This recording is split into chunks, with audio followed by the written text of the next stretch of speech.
A missing hiker was found alive after 3 days in the woods, but he couldn't explain where he'd been. Another search team found a campsite that wasn't supposed to be there, and one rescue operation received a radio call after the search had already ended. These are 3 true search and rescue horror stories.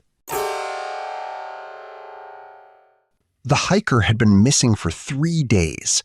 By the 3rd day, nobody expected to find him alive. Then I saw someone standing between the trees. I volunteer with a local search and rescue team in my state. Most of our calls end pretty quickly. Someone twists an ankle, gets turned around, or stays out longer than they planned. This one was different. A 26-year-old man named Eric had gone on a solo overnight hike in a national forest and never returned. His truck was found at the trailhead the next morning. His tent and gear hadn't been touched. No phone signal, no sightings. By the 3rd day, everyone was starting to think the same thing. We weren't looking for a survivor anymore. We were looking for a body. Around noon, my team was assigned to search a steep section of forest nearly 4 miles from the trailhead. There were 4 of us. Me, my team leader Greg, a woman named Dana, and another volunteer named Mike. We spread out about 20 feet apart and slowly worked our way through the trees. After nearly an hour, I noticed something in the mud. A footprint. I called the others over. It wasn't old. The edges were sharp and well-defined. Someone had walked through there recently.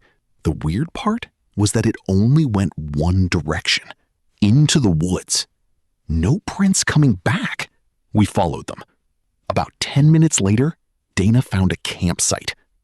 At first, I thought we'd found Eric, but the place was empty. A small tent sat beside a dead campfire. There was a sleeping bag, a backpack, a half-empty bottle of water. It looked like someone had left just minutes earlier. I checked the fire. The ashes were still warm. "Someone's here," I said. Nobody answered. Greg called the command post over the radio and gave our location. They asked if the campsite matched the missing hiker's equipment. It didn't. Everything was different. Different tent, different backpack, different sleeping bag. Whoever had been staying there wasn't Eric. That made all of us uncomfortable, because nobody else was supposed to be in this section of forest. We continued searching. About 15 minutes later, Mike suddenly stopped walking. "Did you hear that?" he asked. We all listened. Nothing. Then I heard it. A branch snapping somewhere ahead. Not an animal. Footsteps. Slow. Deliberate. We started moving toward the sound. Then I saw him. Someone was standing between the trees, roughly 50 yards away. I immediately shouted. The person didn't move, didn't wave, didn't say anything. He just stood there. Then he turned and walked deeper into the woods. We took off after him. The terrain was rough and we kept losing sight of him. A few minutes later, we entered a small clearing. The man was sitting against a tree. I remember thinking he looked terrible. His clothes were dirty. His face was pale. He looked exhausted. But he was alive. "Eric?" Greg asked. The man slowly looked up. Yeah. For a second, nobody moved. Then all 4 of us started talking at once. 3 days. 3 days we'd been looking for him. And there he was, sitting under a tree, alive. Greg radioed command immediately. "Subject located. Repeat, subject located and alive." Everyone was relieved. Then things started getting strange. I handed Eric a bottle of water. He looked confused. "What happened?" he asked. "You tell us," Greg said. "You've been missing for 3 days." Eric frowned. "No, I haven't." Nobody said anything. He looked around at all of us. "I got here last night." I thought he was joking. He wasn't. "You've been out here since Friday," Greg said. Eric shook his head. "No, I parked my truck yesterday afternoon. A chill ran through me. Today was Monday. Eric looked genuinely confused. You guys found me fast. Nobody knew what to say. Greg asked him what he remembered. Eric explained that he'd hiked in, set up camp, eaten dinner, and gone to sleep.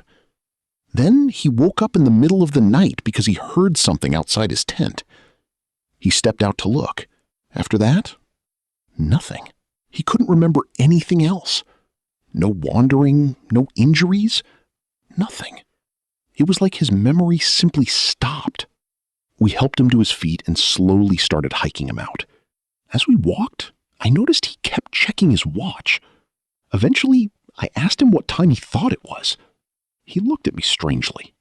A little after 10. It was almost 1 in the afternoon. I looked at his watch. The hands weren't moving. It had stopped at 10:14 p.m. I didn't think much of it at the time. About an hour later, we reached the command post. Paramedics checked him over. Other than dehydration and exhaustion, he was surprisingly okay. A sheriff's deputy interviewed him. He gave the exact same story. He believed he'd only been gone for 1 night. Nobody could convince him otherwise. Eventually, they called his family. I remember his mother arriving. The moment she saw him, she burst into tears. Eric looked confused. He kept asking why everyone was acting like he'd been gone for so long. I didn't think about the case much after that. A few weeks later, I ran into Greg. I asked if there had ever been an explanation. He said, no. Then he told me something I hadn't known. The investigators had checked Eric's phone. The last thing he'd done before disappearing was send a text message. The timestamp on that message was 10:14 p.m. The exact same time his watch had stopped. The exact same time he claimed he heard something outside his tent. And according to the GPS data from his phone, the place where we found him wasn't where he'd camped. It was nearly 7 miles away. To this day, Eric still insists he was only gone for a few hours. As far as he's concerned, he went to sleep on Friday night and woke up on Saturday morning. But everyone else knows something different. Because for the rest of us, he was missing for 3 days. And somehow, he was still alive. We found the campsite on the 2nd day of the search. The problem was, it didn't belong to the missing person. I volunteer with search and rescue in my state, and this happened last fall. A 38-year-old camper named Ryan had gone missing during a weekend trip in a large national forest. According to his wife, he'd done this kind of thing dozens of times before. He was experienced, carried a GPS, and always checked in. This time, he never came home. By the 2nd day, we still hadn't found a single trace of him. No footprints, no gear, nothing. Around noon, my team was assigned to search a narrow valley, about 6 miles from the nearest road. There were 3 of us. Me, a guy named Trevor, and our team leader, Sarah. The area was thick with pine trees and brush. It was the kind of place where you could be 20 feet from someone and never see them. We'd only been searching for about 40 minutes when Trevor stopped. I found something. We walked over and saw a tent. At first, we thought we'd finally found Ryan's camp. Then Sarah checked the photo of his equipment. Wrong tent. Wrong color. Wrong brand. The backpack beside it didn't match either. Neither did the sleeping bag. This wasn't Ryan's campsite. The strange thing was that it looked recently used. A folding chair sat beside a fire pit. A lantern hung from a branch. A pot sat over the ashes. I crouched down and touched them. Warm. I looked up at Sarah.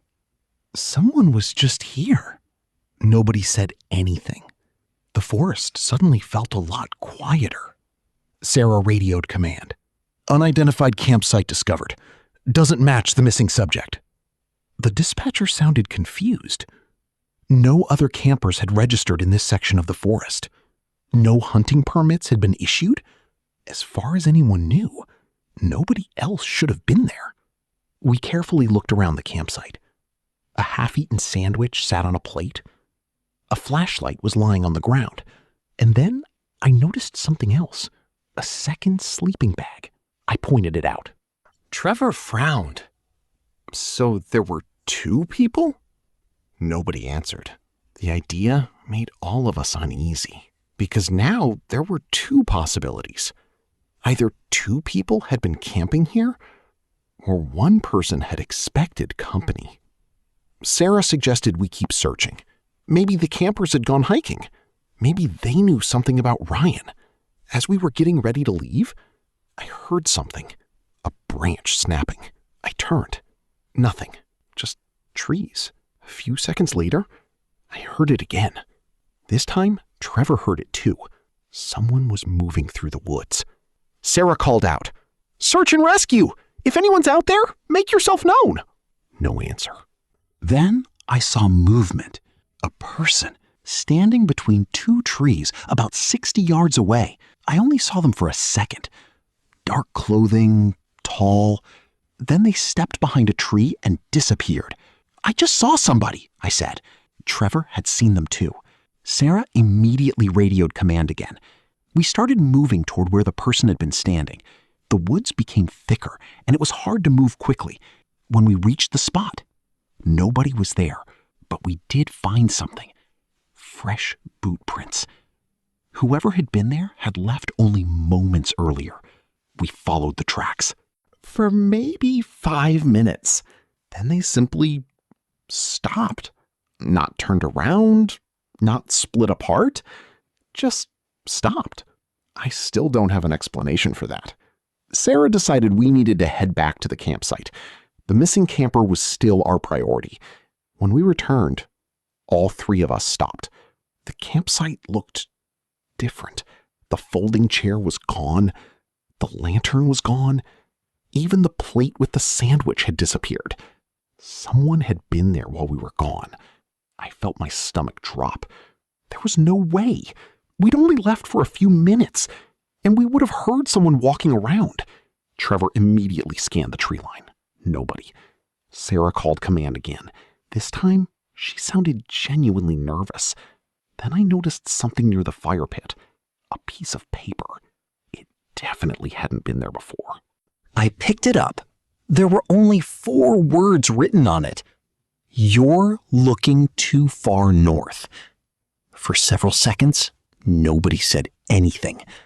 I remember looking around the trees, expecting someone to step out. Nobody did. The note wasn't old. The writing looked fresh. Sarah took the paper from me and folded it. We packed up and returned to the command post. Everyone there was just as confused as we were. Nobody had entered the search area. No other teams had been nearby, and no one had any explanation for the campsite. The next morning, command decided to search farther south, exactly where the note suggested. Around noon, another team found Ryan. He was injured but alive. He'd fallen down a rocky embankment and broken his leg. He'd been unable to climb out. If we'd continued searching north, we might not have found him for another day. After Ryan was rescued, investigators went back to the valley to look for the campsite. They never found it. Not the tent, not the fire pit, not the sleeping bags. Nothing. It was as if the entire campsite had never existed. I still have no idea who left that note, or who the person in the trees was. But I know one thing. Without whoever was in that forest, we probably wouldn't have found Ryan alive.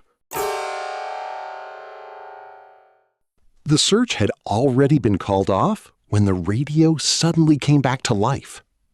I work as a volunteer with Search and Rescue, and this happened about 4 years ago. A college student named Brandon had gone missing during a solo day hike in a state forest. He was 21 years old and had only planned to be out for a few hours.